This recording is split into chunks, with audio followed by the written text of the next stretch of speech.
movie that you've seen before. You've seen it several times before. Carl, how does the movie end? It doesn't end happily. I've seen God knows how many bear markets, and they're similar in one way. It's a sad thing, and a lot of people lose a great deal of capital. And I am not predicting, though, Eric. I'm not predicting that we're in a bear market. I'm not predicting that this is going to end, sort of this euphoric atmosphere. But I am predicting this, that, and it's not much of a prediction, I guess, but sooner or later, a situation like this is going to end relatively badly. Some less badly, some more. But you can't keep printing up money and printing it up and printing it up because you get what you have now that you can't control. The government can't control inflation. It controls it only what they're doing what Volcker had to do. Bring interest rates up to 18%. I remember those days. It was unbelievable. So I think that's going to happen, but I'm not here to discuss. I'm not a macroeconomics guru, and I just look at simple facts. That's all I do. Simple facts, and the simple fact here is the tension between inflation and printing up money can't continue to exist without busting open. You say, Carl, that you're not predicting a bear market, but this is going to end in an ugly way. What's the difference? Okay, well, I'm not predicting a near-term bear market.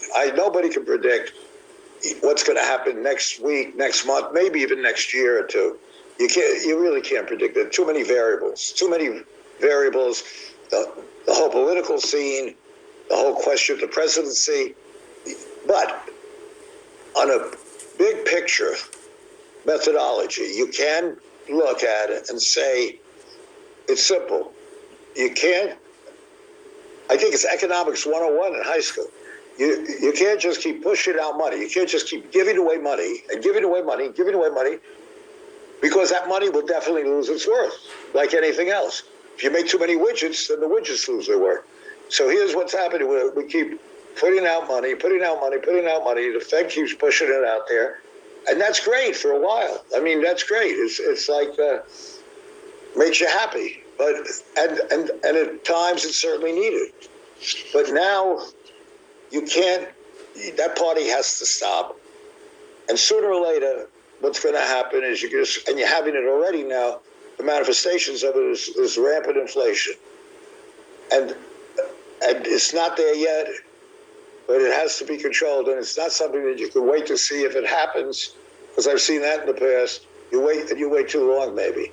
But I'm not here to say the Fed's doing a bad job. In fact, I think the Fed has done a pretty good job over the last few years in sort of saving the economy. So that's not the issue. But the issue is, if you're asking me to predict something, I'm always saying, and it's not saying very much, I guess, that over the next 3-4 years, or maybe a lot sooner, you are going to see this whole thing hit the wall in one way or another, and it's not going to be a pretty outcome.